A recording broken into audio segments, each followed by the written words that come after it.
నమస్తే, welcome to think Andhra. నేను మీ ప్రియాంకారావు కొనిరెడ్డి.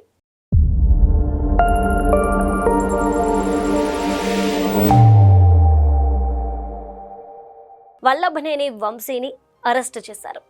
అయితే ఎందుకు అరెస్ట్ చేశారు? ఆయన హైదరాబాద్లో దాక్కోవాల్సిన అవసరం ఏంటి?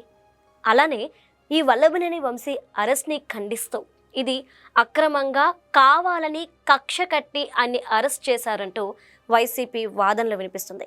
వీటిలో వాస్తవాలు ఎంత, అసలు ఏం జరిగింది అనే విషయాలు తెలుసుకుందాం. ఈరోజు మనతో పాటు స్టూడియోలో ప్రముఖ పొలిటికల్ అనలిస్ట్ సుజిత్ గారు ఉన్నారు. వారితో మాట్లాడదాం. నమస్కారం సార్. నమస్తే. సుజిత్ గారు, ఈరోజు వల్లభనేని వంశీ గారిని హైదరాబాద్లో అరెస్ట్ చేశారు. అయితే దేనికి అరెస్ట్ చేశారు? ఇంత హుటాహుటిన ఏపీ నుండి పోలీసులు హైదరాబాద్ రావాల్సిన అవసరం ఏమొచ్చింది? హుటాహుటిన అంటే కనుక ఇది ఎప్పుడో జరగవలసిందేనండి. కొంచెం లేట్ అయ్యింది, అది నిజం. నిజానికి వల్లభనేని వంశీని చాలా లేట్గా అరెస్ట్ చేశారేమో అనే వాదనలు కూడా చాలా ఉన్నాయి. అది నిజం కూడా. ఈ వంశీ అనేవాడు ఒక తప్పును కప్పిపుచ్చుకోవడం కోసం ఇంకో తప్పును, ఆ తప్పును కప్పిపుచ్చుకోవడం కోసం ఇంకొక తప్పు, ఇట్లా తప్పుల మీద తప్పులు చేసుకుంటా ఉన్నాడు. గతంలో వైఎస్ఆర్సీపీ అధికారంలో ఉన్నప్పుడు పార్టీ మారినటువంటి ఈ వల్లభనేని వంశీ వైసీపీలో చేరిన తర్వాత అతనిలో ఉన్నటువంటి ఒక ఉన్మాదిని నిద్రలేపడం జరిగింది. గతంలో టీడీపీలో ఉన్నప్పుడు అతను కొంచెం సైలెంట్గానే ఉండేవాడు.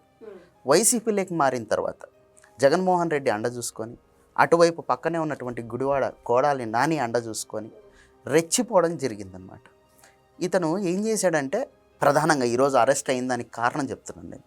ఇతను ఏం చేశాడంటే, గన్నవరం నియోజకవర్గంలో ఉన్నటువంటి తెలుగుదేశం పార్టీ కార్యాలయం మీద ఇష్టారీతిన దాడికి పాల్పడ్డాడు. ఆ రోజు రోడ్ల మీద కత్తులు పట్టుకొని తిరగడాలు, రాడ్లు పట్టుకొని తిరగడాలు, ఒక బీభత్సమే చేశాడు. ఆ రోజు ఒక యుద్ధకాండకు తెరదీశాడు. ఆ రోజు స్ట్రైట్గా టీడీపీ కార్యాలయానికి వెళ్ళి అక్కడ ఆ కార్యాలయాన్ని మొత్తం తగలబెట్టడం, ఇట్లాంటివి చేశాడు అనమాట. ఆ పార్టీ ఆఫీస్లో వర్క్ చేసేటటువంటి ఒక వ్యక్తి, అతను దళితుడు, సత్యవర్ధన్ అతని పేరు. అతను ఈ మొత్తం ఘటనకి సంబంధించి అతను మెయిన్ విట్నెస్ అన్నమాట. అతను కేసు పెట్టడం జరిగింది. ఇదిగో వల్లభనేని వంశీ ఆయన ప్రోద్బలంతోనే, ఆయన సమక్షంలోనే జరిగింది ఇదంతా అని చెప్పేసి కేసు పెట్టడం జరిగింది.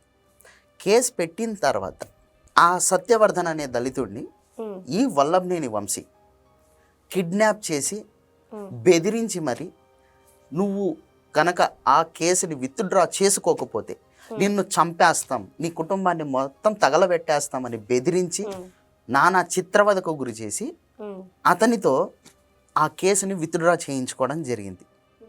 First point. ఆ కేసుని విత్డ్రా చేసుకునేదానికి కూడా ఆ సత్యవర్ధన్ని బలవంతంగా కోర్టుకు తీసుకెళ్ళి స్టేట్మెంట్లు రికార్డ్ చేయించి మరి విత్డ్రా చేయించారనమాట. అంత అనాగరికంగా జరిగింది. ఆ తర్వాత ఆ సత్యవర్ధన్ మళ్ళీ కేసు పెట్టడం జరిగింది. గతంలో నన్ను ఆ కేసు విత్డ్రా చేసుకోవడం కోసం ఈ రకంగా హింసించారు అని చెప్పేసి అతను కేసు పెట్టడం జరిగింది.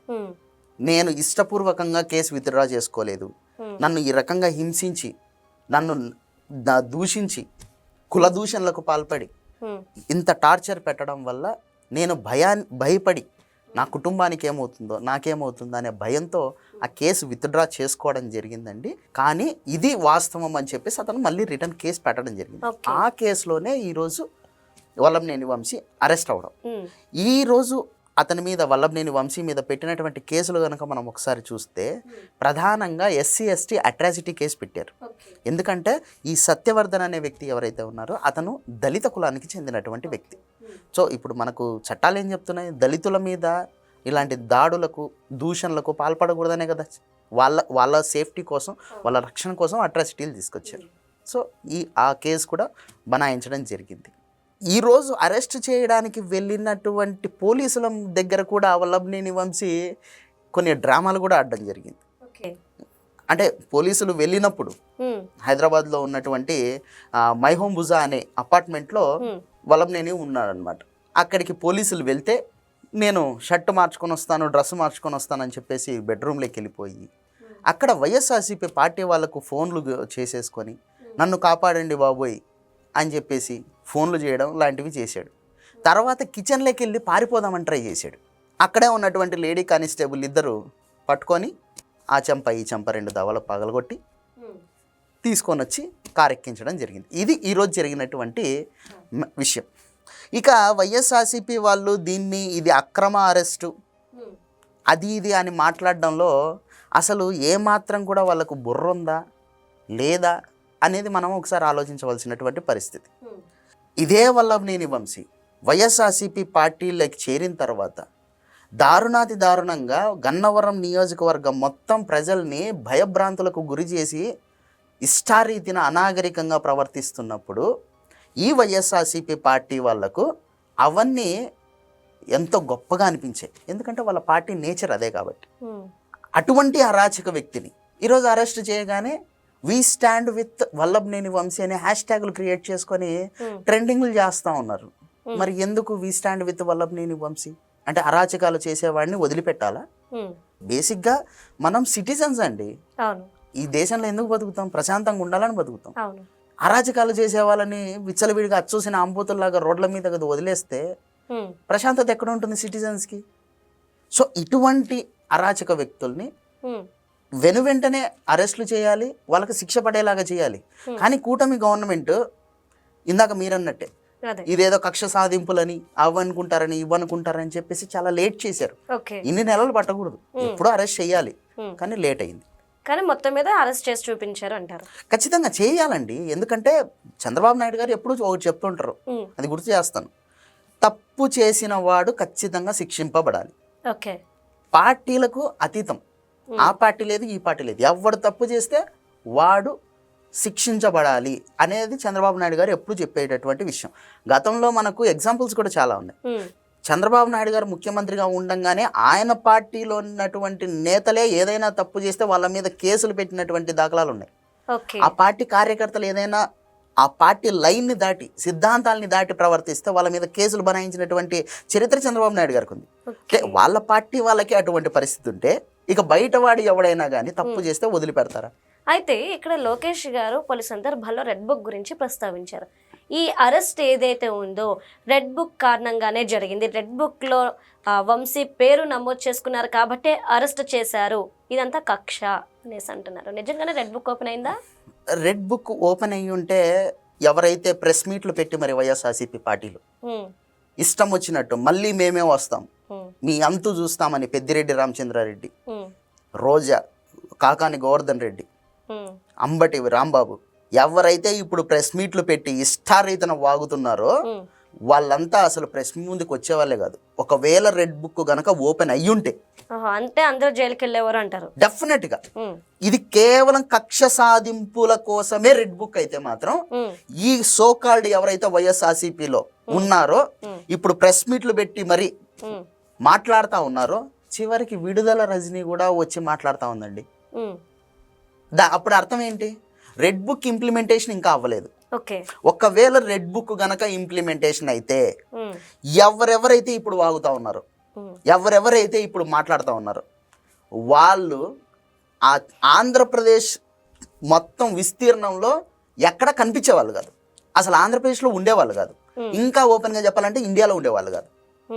ఒకవేళ రెడ్ బుక్కే అయితే అది కక్ష సాధింపు కోసమే అయితే. అయినా రెడ్ బుక్ గురించి ప్రజలందరికీ తెలుసండి.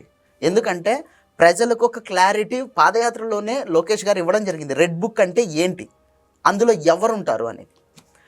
ఎవరైతే ప్రజలకు ఇబ్బంది కలిగిస్తూ, ఎవరైతే ప్రజా వ్యతిరేకంగా ప్రవర్తిస్తూ, ఎవరైతే రాజ్యాంగ వ్యతిరేకంగా ప్రవర్తిస్తూ, అటు అధికారులు కానీ రాజకీయ నాయకులు కానీ రాజకీయ పార్టీల కార్యకర్తలు కానీ ఎవరైతే అనాగరికంగా చట్ట వ్యతిరేకంగా రాజ్యాంగ వ్యతిరేకంగా ప్రజా వ్యతిరేకంగా ప్రవర్తించారో వాళ్ళందరినీ క్రమశిక్షణలో పెట్టేటటువంటి పుస్తకం రెడ్ బుక్ అన్నమాట.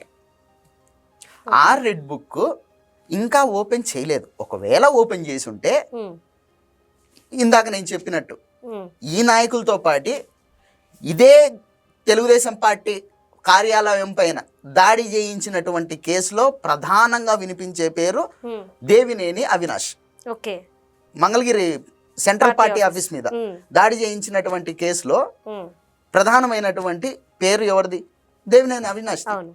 ప్రశాంతంగా తిరుగుతున్నాడుగా విజయవాడలో. ఉమ్, సో రెడ్ బుక్ ఇంప్లిమెంటేషన్ కాదండి ఇది. ఉమ్, కాకపోతే వీళ్ళు చేసినటువంటి దిక్కుమాలినటువంటి పనులు, వీళ్ళు చేసిన అరాచకమైనటువంటి పనులు. ఈ వల్లంనేని వంశీ ఏమి సాంప్రదాయాన్ని శుద్ధపూసని కాదండి, చాలా నీచాతి నీచమైన దుర్మార్గాలు చేశాడు. ఓకే. ఇతను తెలుగుదేశం పార్టీ వదిలి అసలు వైసీపీలోకి ఎందుకు వెళ్లాల్సి వచ్చిందండి? హైదరాబాద్లో ఉన్నటువంటి ఇతని ఆస్తులు కాపాడుకోవడానికేగా ఆ రోజు కేసీఆర్ను ముందర పెట్టి వల్లంనేని వంశీని ఇష్టారీతిన బెదిరించి భయపెట్టి ఆ పార్టీలోకి లాక్కున్నాడు జగన్మోహన్ రెడ్డి. ఆ పార్టీలోకి వెళ్ళిన తర్వాత వెధవలంతా ఒక చోటే చేరతారండి. స్క్రాప్ అంతా ఎక్కడ చేరిద్ది? స్క్రాప్ దుకాణంలోనే చేరిద్ది. సో ఫైనల్ గా ఈ స్క్రాప్ ఆ స్క్రాప్ లోకి చేరిపోయింది అనమాట. ఈ వల్లభనేని వంశీ అనేవాడు ఆ కోడాలి నాని జత చేరి వీళ్ళిద్దరు కలిసి ఆ జగన్మోహన్ రెడ్డి అండ చూసుకొని ఇష్టారీతిన ప్రవర్తన చేశారు. అసలు ఆంధ్రప్రదేశ్ లో ఎక్కడైనా క్యాసినోలు అనేది మనం ఎప్పుడన్నా వింటామా అండి? వినగలమా? ఈ వంశీ ఆ కోడాలి నాని ఇద్దరు చేరి గుడివాడలో క్యాసినోలు పెట్టిస్తారు. వీళ్ళిద్దరు చేసిన పనేగా. ఇదే కోడాలి నాని, ఇదే వల్లంనేని వంశీ, ఇంకొకడు ఉంటాడనమాట, వాడి పేరు వచ్చేసి ఓలుపల్లి రంగా అని. వీళ్ళు ముగ్గురు కలిసి సంకల్ప సిద్ధి అని చెప్పేసి ఒక స్కామ్ చేశారండి. 1100 కోట్ల రూపాయలు దోచుకున్నారు ఇన్నోసెంట్ పీపుల్ దగ్గర. ఇట్లాంటి దిక్కుమాలిన పనులన్నీ చేశారు. ఇంత మాత్రమే కాదండి, వీళ్ళు ఇక్కడ తాగలేదు, వీళ్ళు కనపడిన భూములల్లా కబ్జా చేశారు, విపరీతమైనటువంటి అవినీతి చేశారు. ఇసుక అయితే ఇంకా చెప్పాల్సిన అవసరం లేదు, అంత దారుణాతి దారుణంగా. ఆ ఇసుక లోపల వచ్చేసి బ్లాక్ కలర్ శాండ్ వస్తుంది అనమాట. అది అసలు ఎవరు వాడరు, నుసి అంటారు దాన్ని. దాంతో సహా అమ్మేసుకున్నారు. గన్నవరం చుట్టుపక్కల ఈ ఎయిర్పోర్ట్ చుట్టుపక్కల ఉన్నటువంటి భూములన్నీ కబ్జాలు చేసేసారు. పేదల పేర్లతో వాళ్లకు భూములు ఇస్తామని చెప్పేసి, ఇంటి స్థలాలు ఇస్తామని చెప్పేసి, వాటికి పట్టాలు ఇప్పిస్తానని చెప్పేసి వీడు దోచుకున్న భూములు ఎవరు దోచుకుని ఉంటారు ఎయిర్పోర్ట్ పక్కన. ఇవి చాలా తక్కువ. వీడు చేసి ఈ వంశీ అనేవాడు చేసినటువంటి దుర్మార్గాలు చెప్పుకుంటా పోతే చాంతాడంత పొడుగు ఉంటాయి. ఎలక్షన్ ముందు మీకు కరెక్ట్ గా గుర్తుందో లేదు, ఎన్నికలకి కరెక్ట్ గా 2 నెలల ముందు కడప, ఇప్పుడు ప్రజెంట్ కడప ఎమ్మెల్యేగా ఉన్నటువంటి మాధవి రెడ్డి గారు పార్టీ ఆఫీస్లో జరుగుతున్న మీటింగ్కి అటెండ్ అవ్వబోతుంటే మహిళ అని కూడా చూడకుండా గన్నవరంలో వాడి రౌడీలందరినీ పోగేసి ఆ మహిళ మీద ఆ రోజు ఆమె శివంగిలాగా పోరాడింది. కడప పౌరుషం చూపించింది ఆమె. ఏం చేస్తారా మీరు, ఏం బిక్తారా, రండ్రా చూసుకుందామని చెప్పేసి గన్నవరం నడిబొడ్డున నిలబడి మరీ ఆవిడ పోరాటం చేసింది వైసీపీ ప్రభుత్వం ఉన్నప్పుడే. అంటే వాళ్లకు సంస్కారం అనేది ఉండదు. ఇంకా ఇష్టారీతన మాట్లాడడం, అది నోరా లేకపోతే డ్రైనేజ్ అనేది మాత్రం ఇంకా ప్రజలు అయితే వీళ్ళని చీకొట్టేశారు. ఇష్టం వచ్చినట్టు మాట్లాడడం. నారా చంద్రబాబు నాయుడు గారు 14 సంవత్సరాలు అప్పటికే ముఖ్యమంత్రిగా చేసినటువంటి వ్యక్తి. ఆయన్ని మాట్లాడుతూ ఏం బీక్తావురా నువ్వు? చంద్రబాబు నాయుడు వచ్చి బీక్తాడా, వాళ్ళ నాన్న ఖర్జూర నాయుడు వచ్చి బీక్తాడా, లేకపోతే లవంగం నాయుడు వచ్చి బీక్తాడా? మిమ్మల్ని బీకడానికి ఆయన ముఖ్యమంత్రి అయ్యేది. మీరు తప్పు చేస్తే ఖచ్చితంగా మిమ్మల్ని చంద్రబాబు నాయుడు బీకక్కర్లేదు, ఎవరు బీకాలనో వాళ్ళే బీక్తారు. సో ఇట్లాంటి వ్యక్తుల్ని అరెస్ట్ చేస్తే అక్రమ అరెస్టులు అని చెప్పేసి ఈ పేటీఎం పెయిడ్ బ్యాచ్ మాట్లాడతారు. వీళ్ళకు సిగ్గు శరం ఏమాత్రం ఉందో లేదో నాకైతే అర్థం కావట్లేదు. ఎటువంటి వ్యక్తుల్ని మనం వెనక్కి వేసుకొని వస్తున్నాం, ఎటువంటి వ్యక్తులకి మనం సపోర్ట్ చేస్తున్నాం అనే కనీసం సెన్స్ ఉండక్కర్లేదా? అందరూ ఇప్పుడు 2025 సంవత్సరంలో ఉన్నామండి మనం. ఎంత మాట్లాడుకున్నా ఎవడైనా సరే ప్రతి ఒక్కడు 10వ తరగతి అయినా పాస్ అయి ఉంటాడుగా. 10వ తరగతి వరకు చదువుకున్నావు అంటే నీకు మినిమం మెచ్యూరిటీ ఉంటుంది, ఏది మంచి ఏది చెడు అని ఆలోచించే శక్తి ఉంటుందిగా. ఎవరిని మనం సపోర్ట్ చేస్తున్నాం అనేది కనీసం సెన్స్ ఉండక్కర్లేదా? అయినా వీళ్ళకు ఈ సంస్కారాలు సెన్సుల గురించి మనం మాట్లాడక్కర్లేదు. వీళ్ళు వైఎస్ఆర్సీపీ పార్టీని సపోర్ట్ చేస్తున్నారు అంటేనే వీళ్ళ బుర్ర పెంట తినేసింది అని అర్థం. ఇంకా దీంట్లో వేరే మాటలు లేవు. డెఫినెట్ గా నేనైతే ఒక్కటి చెప్పదలుచుకున్నానండి, తప్పు చేసిన వాడు ప్రతి ఒక్కడు శిక్ష అనుభవిస్తాడు ఈ ప్రభుత్వంలో. ఇంతకు మించి వేరేదేముండదు. ధన్యవాదాలు.